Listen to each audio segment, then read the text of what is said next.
Amigos, un gusto como siempre poder saludarles. Bienvenidos entre todos en esta ocasión para platicar de los jóvenes y la política. ¿Qué tanto participan? ¿Qué tanto les interesa? Bienvenidos. Buenas noches. Empezamos.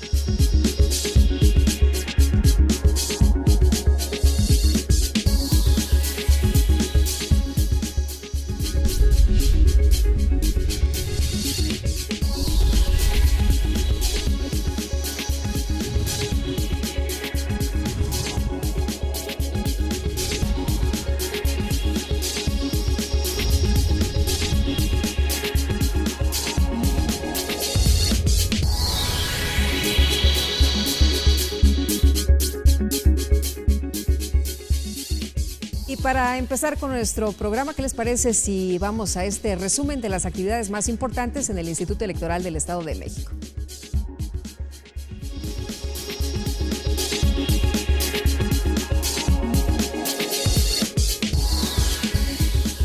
El IEM dio a conocer los números 18, 19 y 20 de la colección Cuadernos de Ética para los servidores públicos del doctor Óscar Diego Bautista, que ha estado con nosotros en diferentes ocasiones y la verdad es que les recomiendo mucho la lectura de estos libros.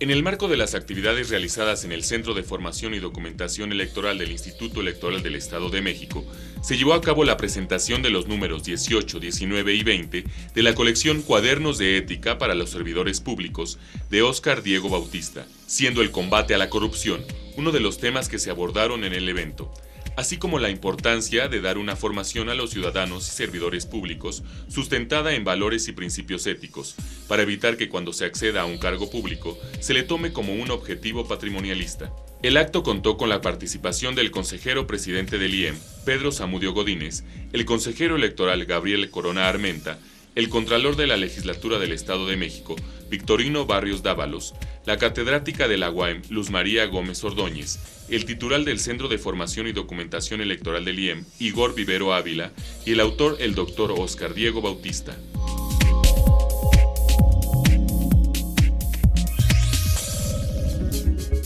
Y por otra parte, el Consejo General del IEM aprobó material de apoyo para los funcionarios de casilla de la elección extraordinaria, como usted sabe, que se va a llevar a cabo en Chautla, mediante una adenda que será remitida a la Junta Local Ejecutiva del Instituto Nacional Electoral en el Estado de México.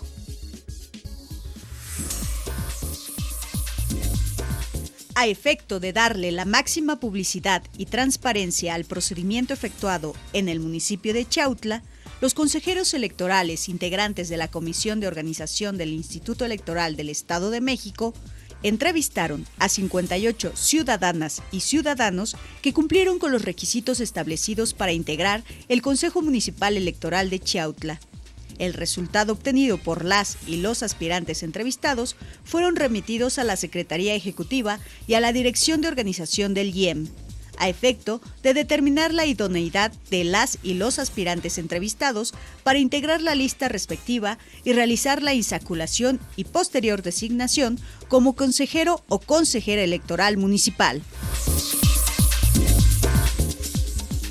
También consejeros electorales del IEM entrevistaron a 58 aspirantes que cumplieron con los requisitos establecidos para integrar el Consejo Municipal Electoral de Chautla.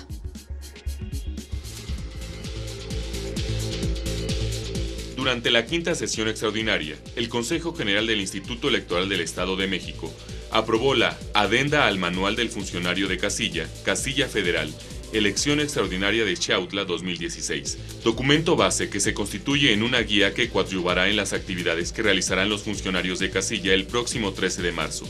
Previo a su aprobación, el consejero presidente, Pedro Zamudio Godínez, agradeció la disposición que se tuvo por parte de los integrantes del Consejo para revisar y obtener este documento que proveerá de la información necesaria para que efectúen con la oportunidad debida sus actividades durante la jornada electoral extraordinaria en Chautla.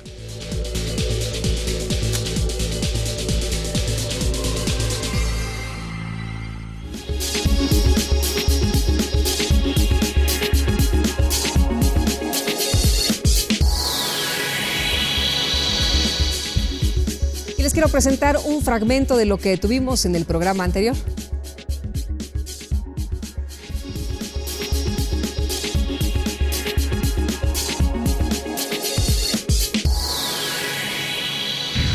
En nuestro programa anterior contamos con la presencia de la doctora Cecilia Cadena, investigadora del Colegio Mexiquense, quien nos habló del libro Transparencia y Opacidad, Mediciones y Prácticas Organizacionales en Municipios, que narra la importancia de la transparencia en las administraciones y también la responsabilidad de la ciudadanía de estar informados. La transparencia, o lo que se llama el acceso a la información, es un elemento, es el primer paso para después desarrollar algo que se llama la rendición de cuentas. ¿Cómo podemos nosotros preguntarle a los políticos y a los funcionarios gubernamentales por qué tomaron una decisión o por qué invirtieron el dinero en una u otra obra si no tenemos primero la información de qué se trata? Entonces ese es como el primer paso, no confundir todavía con la rendición de cuentas, porque no estamos todavía en ese punto. Pero es un paso muy importante, que es el acceso a la información. Y algo muy importante, hay que hacer parte a los funcionarios públicos de esta tarea, porque muchos funcionarios públicos nos decían, es que para nosotros es una pesadilla eso de la transparencia, porque encima de todo el trabajo que tenemos, ahora tenemos que dar información. ¿Eso qué quiere decir? Que a ellos no los involucraron en hacerles ver cuál era la importancia, o sea, a ellos no les hicieron ver que esto es un derecho ciudadano y que tienen que cumplirlo como cumplen en dar, yo que sé, un acta de nacimiento o cualquier otro documento del ayuntamiento. Si quieres ver el programa completo, te invito a que visites nuestra página www.iem.org.mx.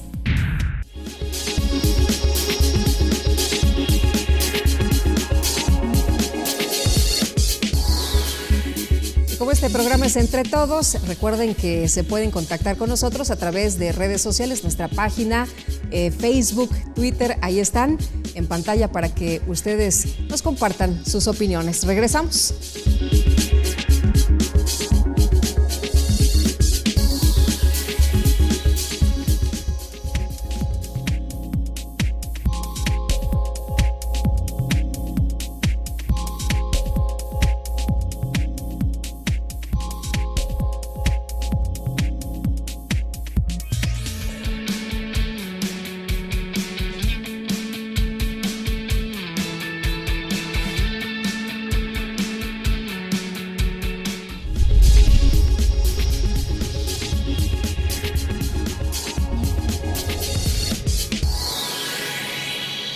Manos a la obra. Este 13 de marzo, el Instituto Electoral del Estado de México te invita a votar para elegir miembros del Ayuntamiento del municipio de Chiautla. Una elección que será extraordinaria. Ubica tu casilla. Escucha a tus candidatos. Y no olvides correr la voz. Mano con mano lo lograremos. Infórmate en www.ieem.org.mx o al 01800-712-4336. Vamos por una elección extraordinaria. IEM, Instituto Electoral del Estado de México.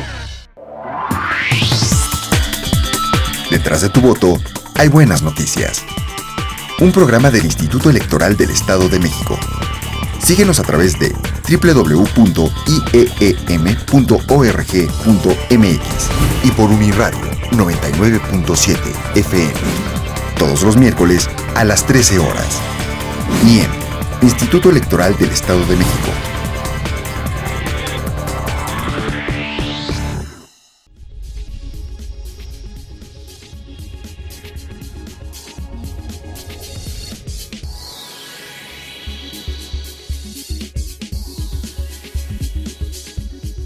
Y para platicar sobre la participación política de los jóvenes, aquí entre todos esta noche nos acompaña la doctora Marta Nateras. Ella es investigadora de la Facultad de Ciencias Políticas y Sociales de la UAM, a quien le agradezco que nos acompañe aquí en el estudio esta ocasión. ¿Cómo estás? Bienvenida. Gracias por la invitación. Es un gusto estar aquí contigo, Lupita. Gracias por la invitación. Oye, además, un tema bien interesante del que hemos hablado en varias ocasiones, pero que siempre recurrimos a él para ver cómo vamos, cómo estamos. Los jóvenes y la política. Se habla de que a los chavos en realidad no les interesa la política. Estaba revisando algunos datos, algunas informaciones y decía que, bueno, pues los jóvenes en realidad no salen a votar, no militan en partidos, no opinan sobre cuestiones políticas.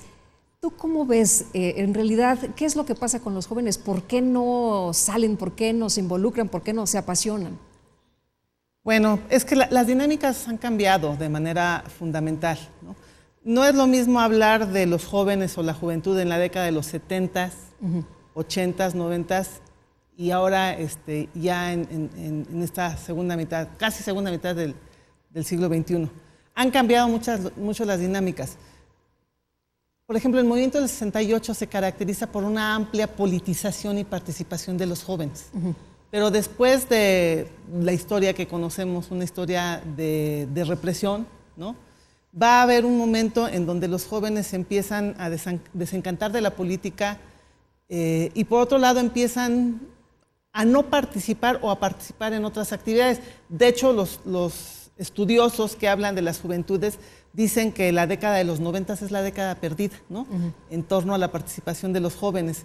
Entonces, se han ido perdiendo mucho los motivos para participar, porque en realidad la participación en general tiene que ver con los incentivos. O sea, la gente participa porque tiene un incentivo para participar, pero si los jóvenes no encuentran los incentivos para la participación, va desanimándolos y va desestimando la propia participación. ¿Por qué? Creo que tiene que ver con varias cosas.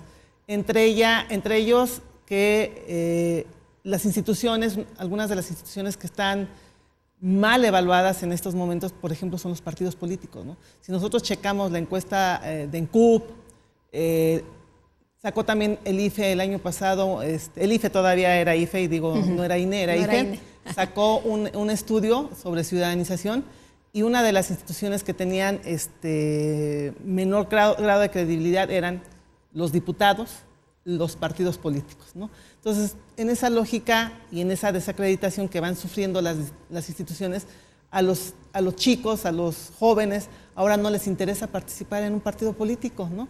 Y si consideramos que dentro de lo que es la política, el espacio para la participación política era de manera natural los partidos políticos, hoy los chicos, los jóvenes prefieren no militar en los partidos políticos, a menos, como comentamos hace un ratito, que sea porque es de familia, ¿no?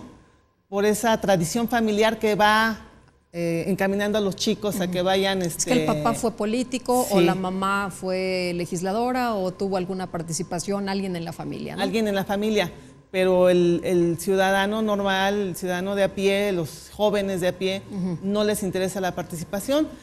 Bien, checando un poco la historia que yo planteaba en un principio de la participación política de los jóvenes, en la década de los 60, cuando se dan los movimientos estudiantiles, no eran solamente los jóvenes de ciencias políticas o de derecho, de filosofía, ¿no? Los que participaban, eran todas las carreras, en realidad, ¿no? Había un grado de politización de los ingenieros, agrónomos, los médicos, por supuesto, ¿no? Entonces, ese era el nivel de politización que había en ese momento, ¿no?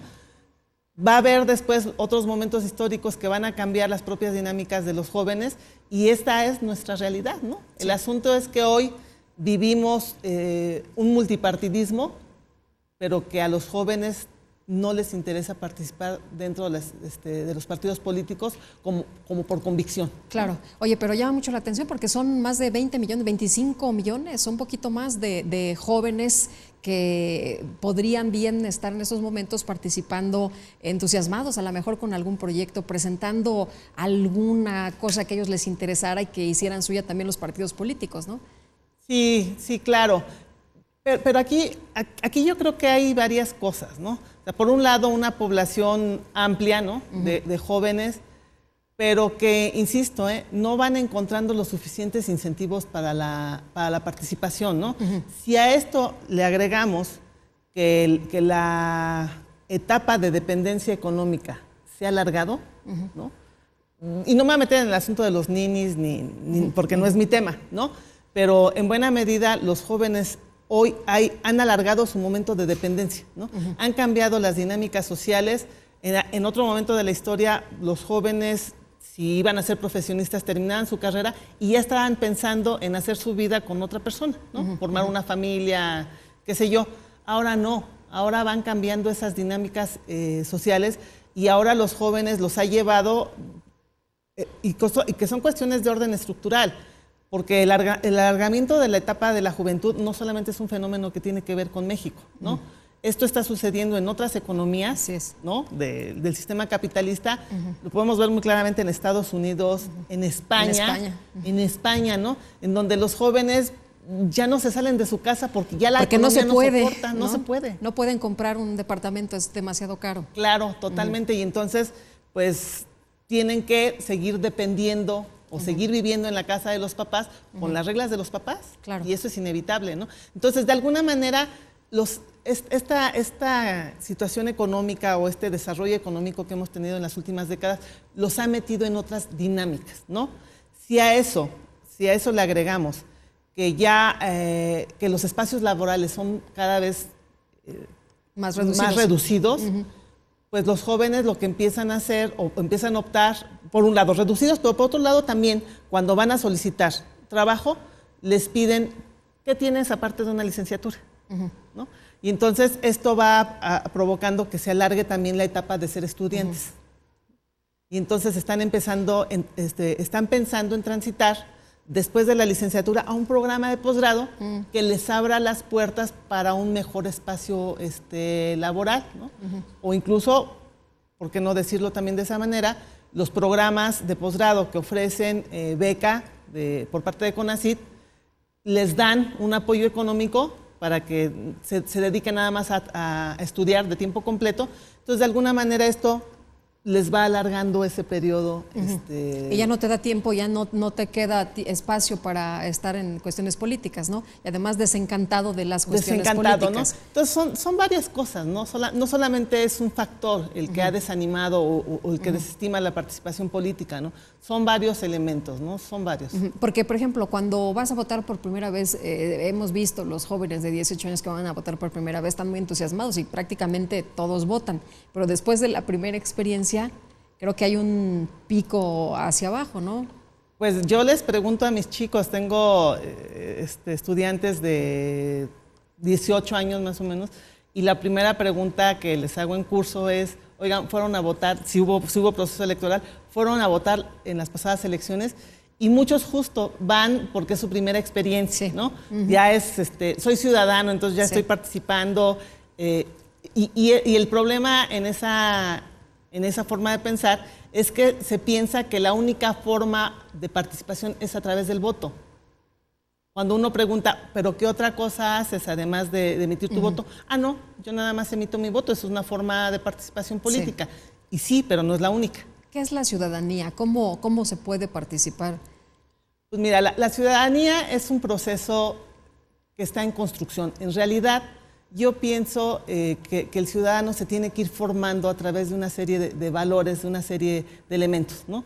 Porque dicen por ahí los autores, dice Francisco Javier Guerra, que el ciudadano no nace, se hace, ¿no? Entonces se va formando a través de una serie de elementos de tipo cultural.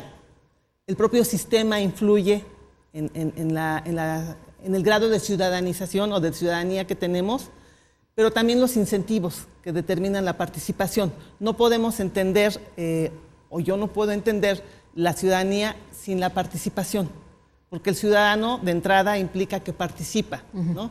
Si nos vamos a la vieja concepción que se tenía del ciudadano en Grecia, en Roma, pues el ciudadano era ese, ¿no? El que participaba en las decisiones políticas.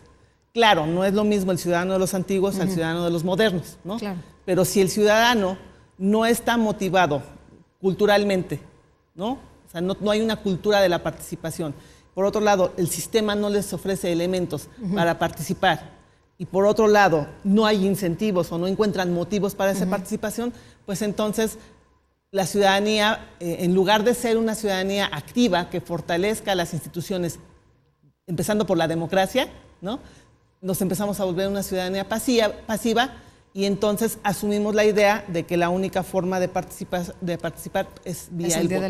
de las urnas, ¿no? Es el día del voto. Así es. Vimos, por ejemplo, este movimiento de los jóvenes del 132 en el 2012, un movimiento que llamó mucho la atención, que nadie se esperaba, que fue espontáneo, que la verdad de las cosas influyó en otros jóvenes y además vimos la aparición de redes sociales. ¿Tú cómo ves pues no sé si son guiños o si son algunas expresiones de los jóvenes? Híjole, el movimiento 132, cuando se presenta, va a ser un hitazo, digamos, en términos de participación. Y todo el mundo empieza a hablar de este movimiento como modelo a seguir, ¿no? Sí. Y todo el mundo dice, bueno, fue espontáneo. Yo ahí tengo como mis dudas, primero que haya sido espontáneo, ¿no? Por bueno, un lado. hay quien dice que atrás de los chavos estaban X partidos y no sé cuánto más, ¿no? Pero sí vimos un movimiento realmente, si fue a lo mejor ordenado por alguien al que se sumaron otros jóvenes, que a lo mejor esos sí fueron espontáneos, ¿no? Claro, justamente a eso iba, ¿no? Sí, muchos habló de la manipulación que se da cuando surge y durante el movimiento, sí. Pero también se habla mucho de cómo se motiva la participación de otros jóvenes, exacto, ¿no? De otros jóvenes que viven en otros contextos, ¿no? Porque surge en la Ibero con un grupo de jóvenes que tiene determinadas características socioeconómicas, ¿no? Pero se va hasta la UNAM, que también tiene otras características socioeconómicas. Y se va a otras escuelas. Y se va a otras escuelas. Yo ahí lo que veo es que se generó lo que se le llama, se generó una masa crítica, ¿no? Se generó una masa crítica que provocó el efecto bola de nieve, ¿no? Entonces, a final de cuentas, todo el mundo, aunque después se cuestionaron los motivos, todo el mundo pensó en que esos motivos eran legítimos, sí, ¿no? Y entonces que había que seguir eso, con el movimiento, había que hacerlo crecer y había que participar. Yo insisto, tengo ahora la distancia. Independientemente de cómo haya nacido, aquí el asunto es que sí jaló la atención de otros chavos, ¿no? Sí, por eso, o sea, a la distancia ya tengo otra manera de ver. Otra manera de verlo. Pero también cuando surge, para mí va a ser un movimiento muy, muy interesante. Y yo incluso lo llegué a comentar con mis chicos, con mis alumnos. Este movimiento nos puede dar esperanzas. Es como el despertar de la sociedad civil, pero con un sector específico tan importante como los jóvenes. A mí me generó muchas expectativas. Yo vi con buenos ojos al propio movimiento.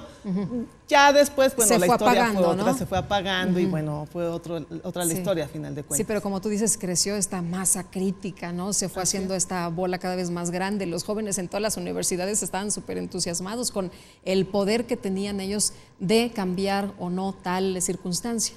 Sí, y yo creo, y en algún momento, en algún foro lo comenté, si el movimiento no se hubiese perdido en el camino y hubiese conservado los motivos que hacen que surja de inicio, si eso los hubiera, porque después empezó a deformar, ¿no? Sí. Entonces ya no eran unos motivos, ya eran otros.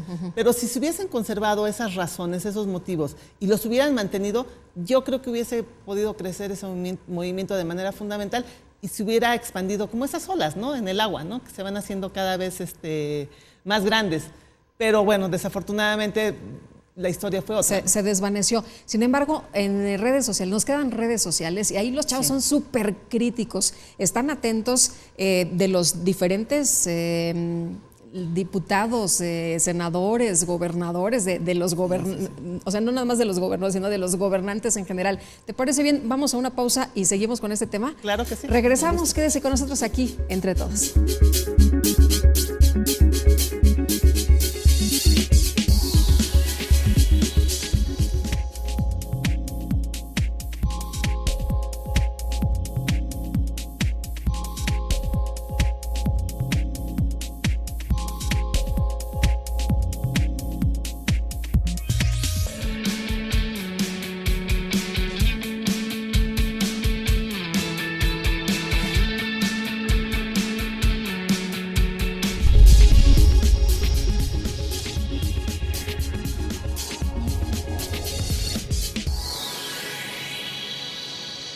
Manos a la obra. Este 13 de marzo, el Instituto Electoral del Estado de México te invita a votar para elegir miembros del Ayuntamiento del municipio de Chiautla. Una elección que será extraordinaria. Ubica tu casilla. Escucha a tus candidatos. Y no olvides correr la voz. Mano con mano lo lograremos. Infórmate en www.ieem.org.mx o al 01800 712 4336. Vamos por una elección extraordinaria. IEM, Instituto Electoral del Estado de México. detrás de tu voto hay buenas noticias. Un programa del Instituto Electoral del Estado de México. Síguenos a través de www.ieem.org.mx y por Uniradio 99.7 FM. Todos los miércoles a las 13 horas. IEM, Instituto Electoral del Estado de México.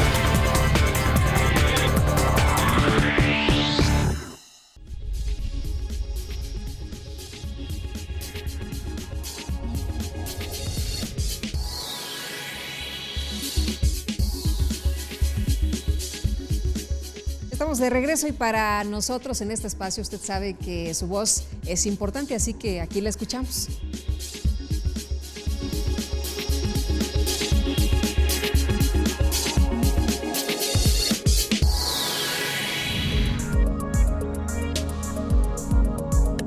A veces como jóvenes criticamos mucho la política. Al final de cuentas, quienes elegimos a nuestros gobernantes, que les damos el poder de hacer o deshacer con nuestro pueblo, pues somos nosotros, ¿no? Entonces, si queremos ese estilo de reclamar y todo eso, pues primero tenemos que participar. Para tener un desarrollo y tomar ideas frescas, sobre todo el empuje y el bienestar para nuestro querido México. Los jóvenes de ahora van a ser el futuro del mañana. Nosotros también tenemos el derecho de participar y el libre de expresión hacia la sociedad. Principalmente porque ellos tienen ideas innovadoras, ideas que pueden ayudar mucho a cambiar nuestro sistema o nuestra sociedad. Es importante para que ellos vayan conociendo y dándose cuenta de cómo es su entorno político-social en su comunidad o en nuestro país, en nuestro estado también prácticamente. Porque debemos de ser actores sociales. Porque somos el futuro de México y porque tenemos ideas frescas, innovadoras y porque también queremos ser escuchados.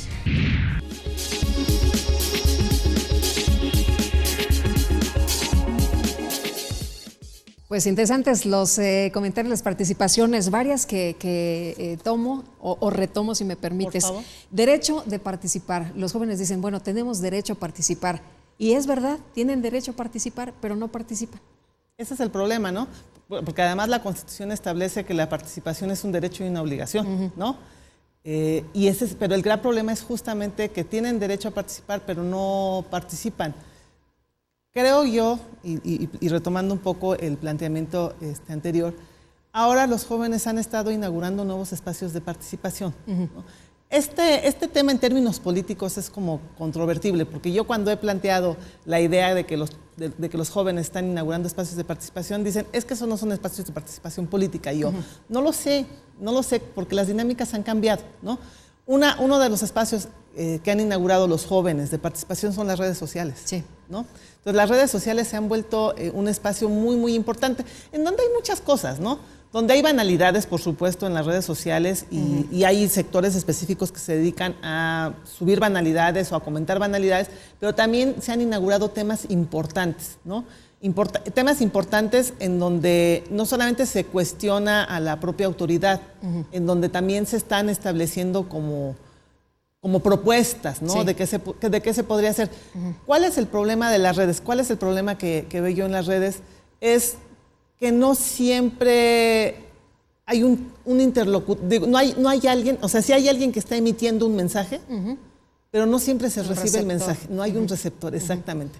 No hay alguien que esté recibiendo el mensaje, ¿no? Lo podemos ver con claridad porque todos nuestros políticos tienen su Facebook, su Twitter para recibir comentarios, claro. Pero en términos reales, sí. ¿Quién le hace caso a la discusión? ¿Qué político? Y me atrevería yo a lanzar así el comentario. Y si hay, ¿no? Alguien que nos si hay alguien viendo, que me diga, pues ¿no? Que por favor, que me conteste, ¿no? Pero en realidad, ¿quién está pensando en las redes sociales para generar políticas públicas, ¿no? Que ese sería lo interesante, ¿no? Sí. Porque la participación de los jóvenes... O sea, el Chavo tiene un planteamiento, pero hay una reacción y entonces aquí está la propuesta, Aquí está la propuesta y entonces generemos políticas públicas. Claro. En realidad, carecemos de políticas públicas importantes que permitan a los jóvenes incorporarse en los procesos, ya no digamos políticos solamente, ¿no? En los económicos y sociales, ¿no? No se trata de la participación desde arriba, es decir, porque tiene que haber participación desde abajo. Por ejemplo, el movimiento 132 nos generó la ilusión de la participación horizontal, ¿no? Y entonces por eso generaba mucha expectativa y todo el mundo decía, esa es la vía, hasta la participación sí, porque saltó civil. de un círculo muy cerrado y estrecho a todos los medios de comunicación y se hizo un tema nacional. Así es, muy ¿no? importante. Y todo el mundo teníamos como la ilusión de que no estuviera manipulado por gente de arriba, ¿no? Pero lo que se necesita es justamente que se genere participación, sí horizontal, participación de la gente, se requiere de ciudadanía activa, pero que esos procesos no terminen siendo cooptados por instituciones políticas, ¿no? Que no tendrían que Bueno, es que cuando ven que está funcionando algo, pues son 25 millones de votos, imagínate nada más, ¿no? Claro. ¿A quién no le conviene? Decían los jóvenes otras de las posiciones, ideas que pueden hacer el cambio. ¿Dónde se presentan estas ideas? ¿Dónde están los espacios para que los muchachos tengan esta participación y puedan ser escuchados? Pues creo que ahí está un problema fundamental, porque los espacios para la participación no es que estén ahí dados físicamente, ¿no? Porque tal pareciera que, ¿dónde voy y participo? No, en realidad uno puede ir participando en diferentes foros, en diferentes espacios, a veces desde la trinchera en donde está uno trabajando, ¿no? Es decir, yo con mis estudiantes, a veces desde ahí les comento yo, ustedes pueden ir generando el cambio con sus actitudes, con cambio de actitudes, ¿no? Pero ¿dónde están esos espacios, no? Desafortunadamente, en los partidos políticos yo no encuentro mucho esos espacios, ¿no? Me dirán, los partidos políticos sí tienen sus organizaciones juveniles. Sí. ¿Cuál es el grado de participación, preguntaría yo, que tienen los jóvenes hoy en día en las decisiones políticas, más allá de ser elementos legitimadores de las decisiones, ¿no? Claro. No, en realidad siguen quedándose al margen, siguen siendo, las decisiones de los jóvenes siguen siendo residuales, ¿no?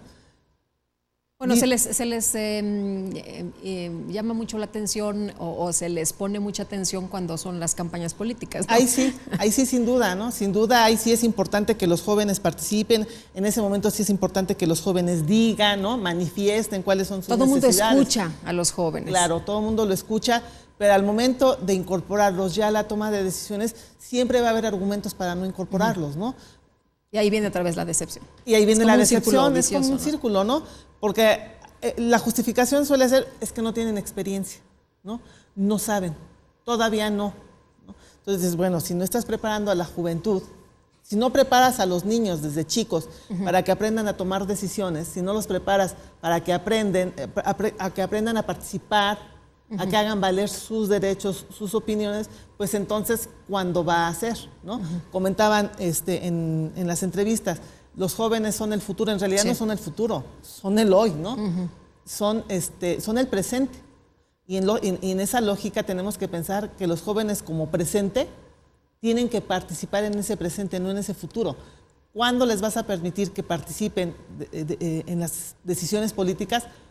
Cuando ya estén en otro estadio, no sé, es siempre como la duda, ¿no? Y ahora hay otra mención que ellos hicieron, que tienen ideas diferentes, ideas nuevas, propuestas nuevas, pero tampoco se les escucha, tampoco hay permiso de que ellos aporten esto que tú decías, bueno, los jóvenes como en el 132 pueden aportar un montón, pero pues tampoco son escuchados, ¿no? Con sus ideas innovadoras. Sí, y sí tienen ideas innovadoras. Digo, yo que convivo diario con jóvenes, la verdad es que yo en cuestiones de tecnología, yo mejor, ahora sí que oriéntenme en esa parte, porque ellos saben más que uno manejar estas nuevas tecnologías. Esa parte, por ejemplo, usamos los adultos que nos apoyen en esas nuevas tecnologías, pero tampoco los dejamos completamente solos, ¿no? A mí sí me gusta en algún momento fomentar su propia creatividad o su propio espacio de participación cuando les pido algo en específico, ¿no? Redáctame algo, claro, en el ámbito de donde yo me desenvuelvo, ¿no? Y luego escriben bien, El problema de repente es justo cuando los adultos hacemos a un lado esas nuevas ideas, ¿no? porque las reglas son de los adultos, ¿no? Sí. Vivimos en una sociedad adultocéntrica, en donde los espacios para la participación de los jóvenes suelen ser más reducidos. Escuché otra de las participaciones que decía, debemos ser actores. Y sí, pero tampoco vemos esa participación decidida, tampoco los vemos en los ámbitos moviéndose. Volvemos a lo mismo, el desencanto, el no encontrar dónde sean escuchados, el no encontrar eco de sus propuestas o peticiones. Sí, hay por ahí algunos autores que hablan de que los jóvenes hoy en día se han metido en otras dinámicas a partir de la cotidianidad, ¿no? Y que empiezan a meterse en asuntos como banales, ¿no? Que no empiezan a discutir cosas. Yo ahí sí difiero un poco en este sentido, ¿no? Yo creo que a los jóvenes sí les interesa participar. A veces la cuestión es decirles que es importante su participación, ¿no? Decirles, pero además demostrar la importancia de su participación. Platicábamos el asunto de cuál es el porcentaje de votación de los jóvenes, sigue siendo muy bajo. O sea, ellos andan en términos de participación igual que la media que tenemos todos, ¿no? Y es un sector muy amplio de votantes, ¿no? Estamos hablando cuando deberíamos ver ahí el mayor número de participación, ¿no? Sí, por supuesto, ¿no? O sea, aproximadamente el 30% del padrón electoral nacional y estatal, y lista nominal, aproximadamente es el 30% de los jóvenes. Sí. Pero al momento en que ya vemos los resultados en las urnas, pues el comportamiento es muy similar al resto de la población. O sea, ¿en el Estado de México también? O más bajo, sí. Suele ser incluso más bajo, ¿no? Los adultos son los, como algunos dicen, es que es el nivel de responsabilidad es distinto, ¿no? Entonces el adulto asume que su participación puede generar el cambio. Los jóvenes se han vuelto escépticos, ¿no? Diciendo, bueno, yo no sé si mi participación vaya a generar cambio. Muy bien, pues vamos a seguir hablando de esto, pero antes vamos a los contextos. Aquí nos gusta también hablar de libros y vamos a escuchar la recomendación.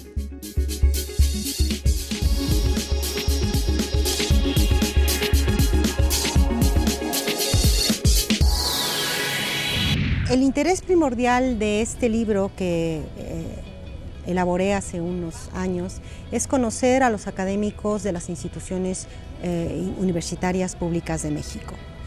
La idea de que el académico toma su empleo como un empleo, es una idea muy elemental y muy pobre de lo que significa ser académico. Mi idea al hacer esta investigación, el libro es producto de una investigación, es conocer cómo somos los académicos, qué nos interesa, cuánto conocemos nuestra institución, qué podemos hacer por ella, qué tanto podemos transformarla, reestructurarla, o viceversa, qué tanto no nos interesa, no la conocemos, no sabemos cómo se maneja, cómo se organiza. Y esta pregunta de los dos polos fue la pregunta que guió este libro, que me gustaría mucho que leyeran. Yo hago una encuesta en toda la UAM, todas las áreas de la ciencia reconocidas por CONACYT, hago un cuestionario e interrogo a los académicos sobre estas preocupaciones mías, ¿no? Y los académicos, en su mayoría muy dispuestos a contestarme, pues me dieron la materia prima con la que hice el libro. Encuentro que en la UAM en particular, pero por supuesto que los resultados y sobre todo la parte metodológica del libro pueden extenderse a otras universidades, los resultados que yo encuentro es que un poco contraintuitivos. Uno pensaría que los académicos de las ciencias sociales son los que más conocen, los que más se interesan y los que más podrían participar dentro de las instituciones para mejorar sus propias condiciones y el estatus general de su facultad o de la universidad en general. Pero esto no es así. La encuesta me arroja que son los académicos de las ciencias de la salud quienes más conocen, más se interesan y más participan en todos los ámbitos en los que, de acuerdo a la legalidad, a la ley universitaria, se nos permite hacerlo. Y ni siquiera seguimos las ciencias sociales, sino vienen enseguida las ciencias exactas. Los resultados contraintuitivos llaman mucho la atención porque pues es una especie de ¿qué pasa con las ciencias sociales? ¿Dónde está su interés? ¿Dónde están sus investigaciones? En fin, el libro ofrece una visión muy panorámica de nuestras universidades públicas y una visión muy particular de nuestra UAM, que es poco explorada, pero que no por ello deja de ser relevante.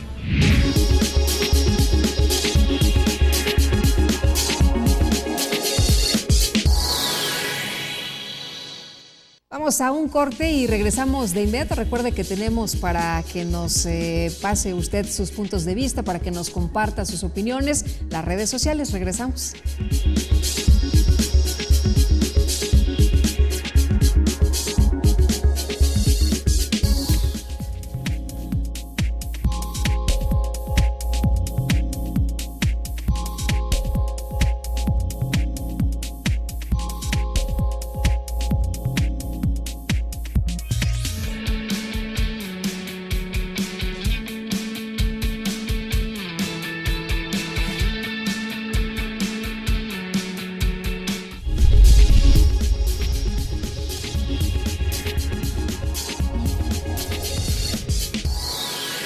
Manos a la obra. Este 13 de marzo, el Instituto Electoral del Estado de México te invita a votar para elegir miembros del Ayuntamiento del municipio de Chiautla. Una elección que será extraordinaria. Ubica tu casilla. Escucha a tus candidatos. Y no olvides correr la voz. Mano con mano lo lograremos. Infórmate en www.ieem.org.mx o al 01800 712 4336. Vamos por una elección extraordinaria. IEM, Instituto Electoral del Estado de México.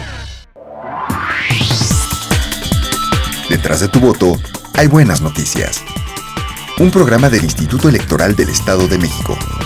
Síguenos a través de www.ieem.org.mx y por Uniradio 99.7 FM. Todos los miércoles a las 13 horas. IEM, Instituto Electoral del Estado de México.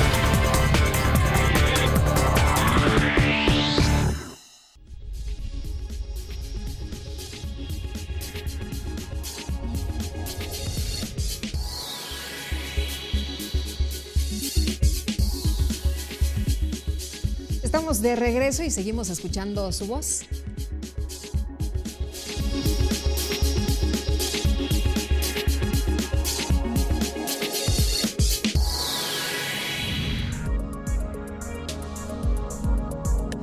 Definitivamente los jóvenes el día de hoy traen pues muchas cosas actualizadas, muchas cosas recientes, están bien enterados de las cosas que están pasando en nuestro país y sobre todo tienen buena participación en ideas políticas. Que sería una buena forma de expresión y ver cómo va avanzando las opiniones de generación en generación, si vamos para bien o para mal. Por ello es que se conforma la sociedad. Es el futuro de las próximas generaciones y el motor de nuestro país. Se escuche nuestra opinión, que es lo que nosotros queremos para un mejor futuro. Porque como jóvenes y con la preparación que ahora tienen en la actualidad, ya tienen ellos otra visión de los problemas que aquejan a nuestra sociedad actual. Los jóvenes también tenemos derecho de expresión y creo que nos deben de tomar en cuenta para las cuestiones políticas. Yo creo que todos nos informaríamos y sería una mejor política para todos. Entre todos podemos hacer que las cosas cambien.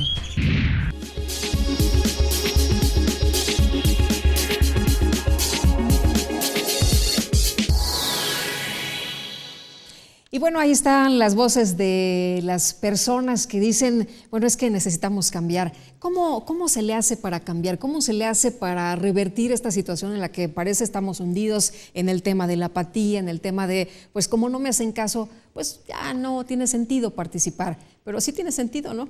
Porque de esto depende claro. el futuro, pues. Claro, tiene mucho sentido la participación, sobre todo si tomamos en cuenta que en una democracia, ¿no?, naciente o en proceso o consolidada, necesita de la participación necesariamente de la gente, si no, no podremos hablar de democracia, ¿no? Creo que hoy en día transitar a gobiernos autoritarios no sería el ideal, ¿no? Aun cuando los gobiernos tengan tintes autoritarios, ¿no? Sí. Pero lo ideal es participar, Yo creo que el momento que como ciudadanos, y no lo reduzco a los jóvenes, ¿no? El momento en que los ciudadanos entendamos la importancia de nuestra participación, pero que entendamos también que esa participación puede generar los cambios que requiere el país, yo creo que ese momento las urnas van a estar llenas, ¿no? Por un lado, pero también van a empezar a generarse movimientos políticos que no solamente tengan que ver con el derecho al aborto, no, o el derecho de los homosexuales a casarse o a adoptar, ¿no? Que son formas muy loables de participación, ¿no? Son movimientos sociales muy loables. Pero en el momento en que entendamos que tenemos que participar para construir una democracia, para construir un mejor país, creo que sí. Por ejemplo, en el 2000 se presenta el dato, si checas las estadísticas, Lupita, vas a ver que una de las elecciones más concurridas fue justamente la del 2000. Por las expectativas que generó, exacto, ¿no? El cambio famoso, la transición. ¿No? Que, se queda en buena medida en el discurso, por supuesto. Pero sí generó muchas expectativas. La gente tenía esperanza de un cambio y la gente estaba saliendo a votar por un cambio. Entonces, fue un sueño el sueño de la democracia nos duró muy poco, en realidad, a partir del 2000. Pero yo como estudiosa de este tema, como investigadora de este tema, de veras creo que si los jóvenes tuvieran información de la importancia que tiene su participación, porque lo decían, los jóvenes sí están informados, pero el asunto es para qué están informados, ¿no? Sí. A veces las discusiones que se generan en las redes a veces son ociosas, ¿no? Porque no generan, más allá de las sinergias, vuelvo a lo más que allá planteaba. Del chiste, del meme, de alguna discusión que no te va a llevar a nada, no te va a crear una ley, no te va a llevar a transformar tu comunidad, ¿no? Sí, ese es el problema, ¿no? Porque si la participación en las redes, y vuelvo a comentar, si de veras, en serio, en las redes se considerara la importancia de la participación y de la discusión, y se empezara a ver a las redes como un espacio de participación política, yo creo que cambiarían algunas dinámicas, porque se empezarían a generar políticas, ¿no? Políticas de cambio, políticas de apoyo, políticas para los propios jóvenes y, bueno, en general para la sociedad, ¿no? A veces se meten en las redes, los jóvenes se meten en discusiones que no les llevan a ningún lado, ¿eh? Oye, en el caso de la participación de la vida comunitaria, ahí cómo empiezan las cosas, porque nos decías, bueno, no hay que empezar a lo lejos, ¿no? Hay que empezar desde tu casa, hay que empezar en la comunidad. Sí, es que ese dato es importante y es muy interesante. En las encuestas, por ejemplo, que hacen CUP, yo también en el 2000 hice una serie de encuestas para un libro que habla sobre participación de los jóvenes. Los jóvenes hoy en día han inaugurado espacios de participación que tienen que ver con solidaridad social, ¿no? Por ejemplo, uno de los temas en donde hay una participación importante de la sociedad, en casos de desastre, ¿no? Ahí la participación de la sociedad es activa en términos reales. Tenemos nuestra historia desde el sismo del 85 y cómo la sociedad civil reacciona y es muy solidaria, ¿no? Con todo el asunto. Desde entonces, pero lo que sí es cierto que cuando se trata de ese tipo de eventos, la gente es muy activa y participa. Por ejemplo, también movimientos o participación en movimientos ecologistas, ¿no? La participación en movimientos por los derechos de los homosexuales, ¿no? Sí. También son eventos muy concurridos en donde de veras los jóvenes, la gente va creyendo en esos movimientos, ¿no? Entonces, sí hay la conciencia de alguna manera de la importancia de la participación, pero en el momento en que les dices, es participación política, dices, no me interesa participar en política, porque entonces van a querer que militen partidos políticos. No, no necesariamente tienes que militar en partidos políticos, ¿no? Pero tienes que tienes que generar una serie de cosas para que tu voz se escuche. Sí. Nos decías hace un momento, no nada más es ir a las urnas. La actividad comprende mucho más allá, la participación comprende mucho más allá. Sin embargo, en el caso de las urnas, pues tampoco vemos una participación muy importante. Sí, desafortunadamente los niveles de participación son menores desde el 50%, ¿no? La gente no encuentra los motivos para participar en un proceso electoral por muchas razones, ¿no? Algunos dicen, la propia encuesta de ENCUP señala, pues, por ya decíamos, el desencanto por los partidos políticos, el desencanto por los políticos en general también, como no dentro de los partidos políticos, como individuos, ¿no? Tampoco les genera mucho entusiasmo. Y bueno, si nos vamos, vuelvo a insistir en las instituciones más desacreditadas, pues bueno, están los propios partidos que no generan cambio, ¿no? Que no generan ningún cambio. Entonces, la gente en esa lógica dice, como, ¿para qué voy a participar? ¿Para qué voy y emito mi voto si no tiene ninguna validez? ¿De dónde debe venir el cambio? ¿De los partidos políticos o de los jóvenes? Ahí, ¿cómo puedes poner tú en la mesa esto? Pues yo creo que son dos cosas. O sea, son dos cuestiones que se tienen que trabajar al mismo tiempo, ¿no? Yo sí creo que los partidos políticos tienen la obligación por construir ciudadanía, ¿no? De hecho, es una de las labores que han ido perdiendo los partidos políticos, ¿eh? O sea, en sus propios estatutos se establece que ellos forman ciudadanía, pero las acciones que hacen, con todo respeto, son muy tibias desde mi punto de vista.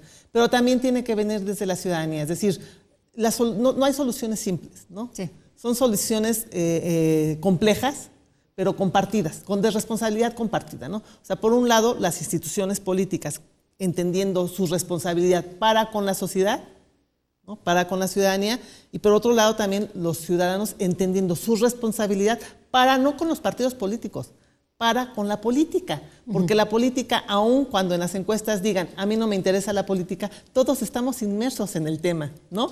Porque a todos nos provoca este problema cuando nos multan, ¿no? ¿Quién eligió a los gobernantes que están ahí, ¿no? Entonces, si nosotros no estamos... nos afectan, nos afecta, o sea, si entendiéramos que está en nuestra cotidianidad el gobierno, si entendiéramos que la participación política es parte de nuestra cotidianidad, yo creo que entonces dejaríamos de pensar que a mí no me interesa la política, ¿no? Muy bien. Pues Marta, te agradezco mucho que hayas platicado con nosotros esta noche. Gracias a ti, Mil Lupita. gracias. Muchas gracias por la invitación. Y muchas gracias también a usted por habernos acompañado entre todos. En nombre de todo el equipo agradezco el favor de su atención. Le deseo muy buena noche, que la pase usted muy bien y nos vemos la próxima.